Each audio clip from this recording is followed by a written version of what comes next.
He kept falling over. We gave him work boots. The hands, they're too small. He couldn't pick up his tools.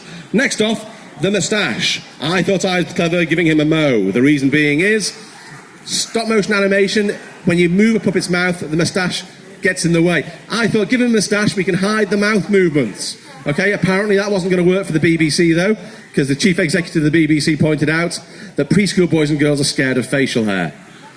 In England, anyway, apparently. So apparently we had to lose a moustache. And last of all, the bald head, he needed a wig. That was my first version of Bob. Many people think Bob was made in Hollywood. No, far more glamorous than Hollywood. Manchester, England. It's a British show, but it sells all over the globe. And I'm lucky to have worked on these films. I've worked on TV shows and movies that have been made in Hollywood, but I did it all from Manchester. And if you boys and girls want to do what I do for a living, if you want to be an author or an artist or an animator, you can. There's nothing stopping you. The trick is this: keep your hobby. Keep your hobby, the thing you love doing in school and at home, nurture it. Take it as far as you can. Okay? Everything I do in my career is born out of the hobbies I had when I was your age. Maybe you enjoy getting on a stage, song, dance, musical instruments, jazz hands. Keep your hobby. Maybe you enjoy reading for pleasure. That's a huge deal. The more you read, the better you are at writing. Most importantly, reading a good book is pure escapism. We all need that. Maybe you enjoy painting, sculpture, model making, illustration. Some of you boys may be into fashion. We're not here to judge. Keep your hobby. At the least, have a worthwhile pastime for the rest of your life. And at the most, you can make a living doing the thing that you love. Not everybody gets to do that in life. I'm very lucky. Bob's one of my characters. There are others. Frankenstein's Cat, another TV show that we made for the BBC. My current TV show, Ra-Ra the Noisy Lion, is on the BBC at the moment in the UK. It's also shown in most places around the world. There he is. I'm the creator of Ra-Ra. I'm his dad. I'm the designer, and I write a few episodes as well. He's not very big at all, is he? Yeah? All hairy and smiley. Yeah, there's Ra-Ra as well. What I'm going to do in this session, we're talking about fantasy worlds. So I'm going to introduce you to my writing for older audiences, because that's probably what I'm best known for. But we're going to start by doing a little bit of illustration. Only a little bit, because I haven't got much time. But I'm going to show you how we draw Bob the Builder, because it's all about playing with simple shapes. In the case of Bob, we start off with that round head and the egg-shaped body, okay?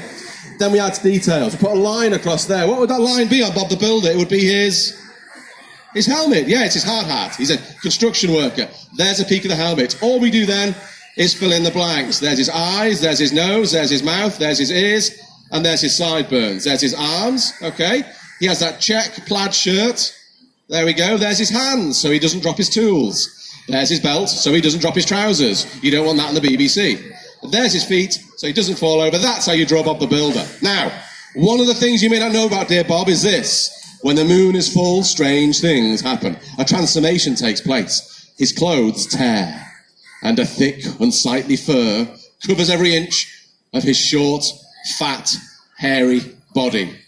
Admittedly, so far, yes, could just be a drawing of me. However, his hands become clawed, as do the toes on those short, fat, hairy hobbit feet. He gets a big fat monobrow. Hair covers every inch of his head and his face and his cheeks and his jowls and his chin and his lip. The last thing to change though, is his mouth, which transforms from a happy smile into a maw of razor sharp teeth, a shining portcullis of deadly perfect ivory. Because as we all know, Bob the Builder is in fact a member of the Bee Gees. That means nothing to you, but they're laughing and that suits me fine.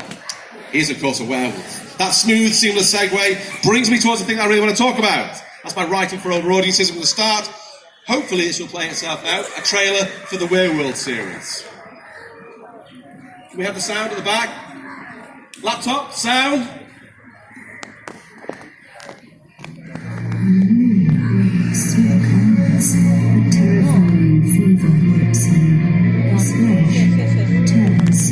His fingers become claws, and Drew transforms. Can Drew battle the land creatures determined to destroy him and master the animal?